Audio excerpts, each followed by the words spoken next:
Ladies and gentlemen, welcome back to another Buffalo Sports Center video. I am Don, and today, well, you're going to see in a second, we're going to talk about some training camp battles here upcoming for the Buffalo Bills. Yes, so training camp is in a few days here for the Bills and the other 31 NFL teams.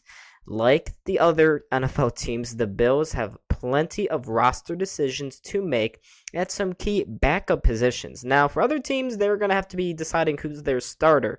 The Bills don't have that, or they have the luxury of knowing relatively, for the most part, who their starters are going to be outside of a position here or there. What is really going to be the deciding factor is how the depth players are going to shake up. I think there's going to be a couple of surprises moving on to this 53-man roster post-training camp. But before we actually talk about that, that's a discussion for a whole other time, who actually makes the 53-man roster. Today, we're only going to talk about training camp battles and what is going to be the most big and interesting matchups to watch as we roll through training camp. So, we should talk about that, but before we do, make sure to hit that like button and subscribe, follow us on Instagram and on Threads, and of course, join the Discord, and like I said already, subscribe here on the YouTube. All of those links are down in the description down below, so check them out. So, with our first position group that we should be taking very special attention to, and well, that first group is the wide receivers. Specifically, the number 5 and 6 wide receiver guys. There's only, of course, going to be 2 players who are going to be in those 2 positions, but there are a lot more competing for them. I will go over the first 4. I think the first 4 receivers for the Bills are relatively set with, of course, Stephon Diggs, of course, Gabe Davis. Those are going to be the top 2 guys on the field the most often. Then the 2 depth guys behind them will be Deontay Hardy, free agent brought in from the New Orleans Saints this past offseason, and, of course, wide receiver Trent Sherfield, who apparently Josh Allen really likes. So Sherfield, I think, is going to be that 4th wide receiver. It seems like he's got that spot on lockdown. Both of those new guys, they bring in a lot of yards after catch, so that is a very interesting change in strategy for the Bills. Previously, we've had a lot of veteran wide receivers come in, except for Isaiah McKenzie. He wasn't really a after the yards kind of guy. He was just mainly a gadget speed player coming off the line of scrimmage. But before that, you had Cole Beasley, Emmanuel Sanders, John Brown, and plenty of others who have tried to mold their way and become the permanent 3rd wide receiver, but either due to their old age, injuries, or term/cap, they haven't been brought back. Instead, here comes Hardy and Sherfield on 2 short-term deals. So those are your top 4 wide receivers. Beyond that, that's where the question marks start arising and start popping up, because you have Khalil Shakir coming off a promising rookie season, and I think he's actually a fan favorite. I don't believe that. I know that. A lot of fans love Khalil Shakir for his catching abilities. He seemed to bring down almost everything last season, every single one of his looks, outside of one big drop in the wildcard game against the Miami Dolphins. But in the Pittsburgh Steelers game, he had his first touchdown catch and a couple of games here and there where he had a lot of 20 to 30 yard catches. And I feel like Shakir could be the new Cole Beasley. It's still too early to say, because he didn't get a lot of reps last season. I don't know if he will this season. For some reason, they don't want to give this guy more chances than they already have. So Shakir, he gets dragged into this roster battle, as does rookie. He was just drafted later on in this past draft, Justin Shorter.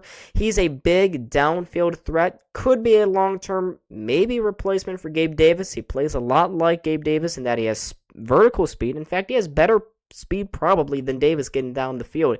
He's huge, and I mean huge. Shorter is a big guy, and he's very athletic. So he's another interesting name to watch out for. And then after that is Keyshawn Johnson. We brought him in this past offseason in the free agency sphere. And Isaiah Coulter, he was another NFL veteran brought in from the Houston Texans. And then Desmond Patman.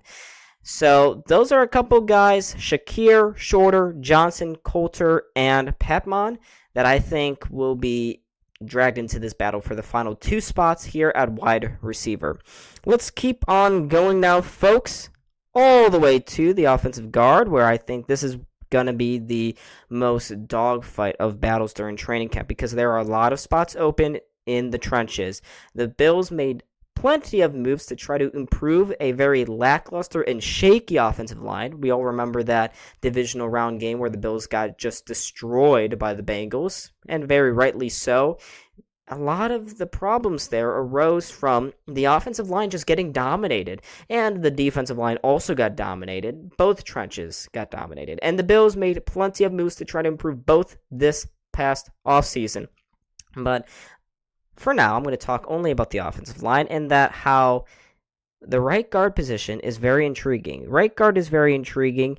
You have a couple of guys there that I think it's going to be very difficult to see who makes it out alive. Connor McGovern is there. I think he could be the starter at right guard. Right tackle, it doesn't look great for Spencer Brown. He's coming off a very rickety season last year. He's going to face some stiff battling from David Questenberry. And then in a couple of those depth spots, you have David Edwards, free agent brought in from the Los Angeles Rams. He could be playing behind Connor McGovern this offseason, or this upcoming season, And Osiris Torrance, second-round draft pick. A lot of fans like him. He could be coming in and taking over a starting position from Ryan Bates. Ryan Bates, I didn't think he was the best last season. Ike Bedker is also roaming around there too, but I think this is really a battle between Osiris Torrance, maybe Tommy Doyle here and there. Ryan Bates for sure. His spot is under fire over at the right tackle position. Spencer Brown over at the left tackle position. I think he was one of the worser offensive linemen this past season. So it's going to be very interesting to see how these players shake up and how they fare in training camp. Continuing on now, we have backup defensive end spots, namely Boogie Basham. What is going to happen with Boogie Basham? Is he going to get traded, or will AJ Epinesa be shipped out? We don't know necessarily. My inclination is that Boogie Basham, who hasn't shown much during his first 2 NFL seasons, is going to get the boot. He may be traded before the season starts. AJ Epinesa, I thought, was very promising this past season. Now you also have Tim Settle in around at the defensive tackle spot. He's another big run stopper, but he's going to face some stiff battling from Poona Ford, who's going to be lurking at either of the right defensive tackle position or the left defensive tackle position.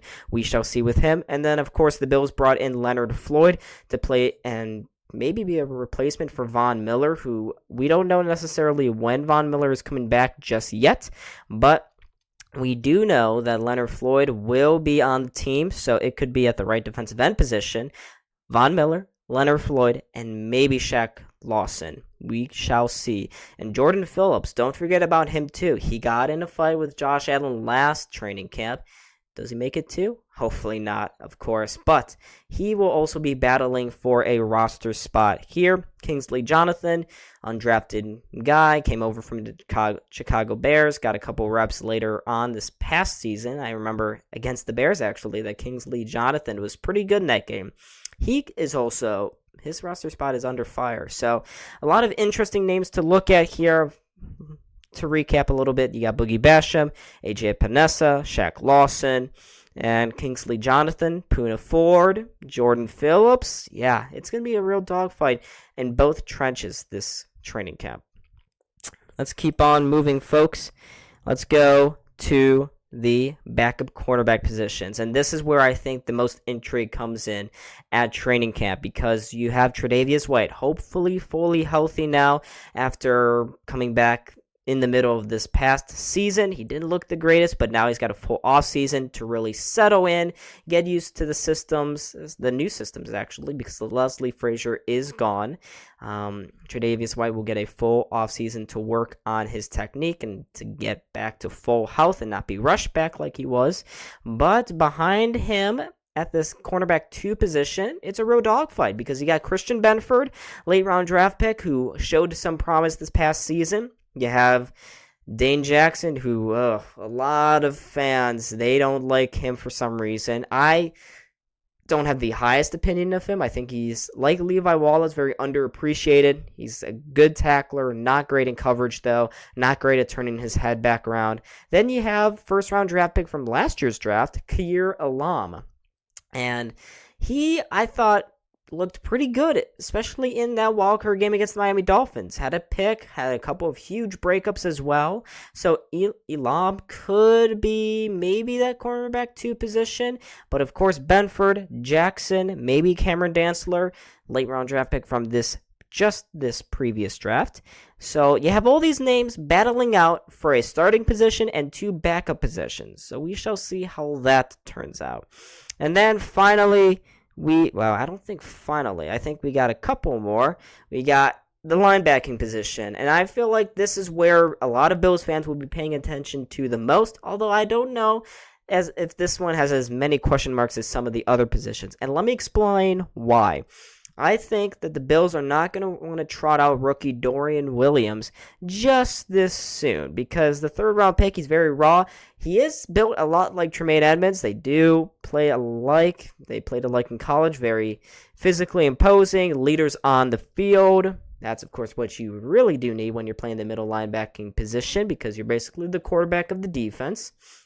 But I don't think the Bills are going to want to put him out there. I think they'll want him to start the season off as an understudy to Matt Milano over in the weak side linebacking position. So that leaves just Tyrell Dodson, Terrell Bernard, and A.J. Klein battling for that starting middle linebacker spot. I've seen a lot of fans talk about how they kind of want A.J. Klein to be that guy.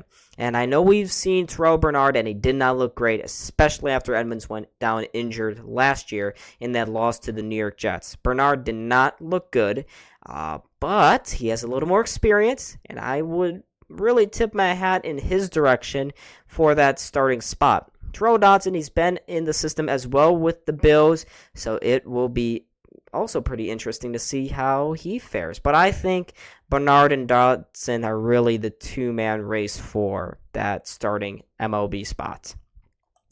Let's move on to the final roster query here, and that is, will Damar Hamlin actually make the team? I don't feel like enough people are talking about this. Damar Hamlin, we all know he's coming off of a very tragic cardiac arrest that he suffered in the second last game of this past season, and he has been recovering pretty decently, and it looks like he will, if he does play and make the roster, he will definitely be ready to go for week 1. But before that, Hamlin, I did not think he was the strongest safety. He may still not be the strongest athletically that he could be, that he was prior to his heart attack, and the Bills did just bring in Taylor Rapp. And Christian Benford, if he doesn't make a backup cornerbacking spot, there are rumors of Benford maybe being able to switch to safety. So be a little eyeful and be a little mindful as well of Damar Hamlin and where he could potentially end up after training camp. If he doesn't have a strong training camp, there's a serious chance that he may not make the roster. But yeah, that's it for me, folks. What other questions do you have about the Bills going into this new training camp over at St. John Fisher's College campus? I was Don. This is Buffalo SportsCenter. Make sure to hit the like button and subscribe, and I will hopefully see all of you in the next video. Peace out.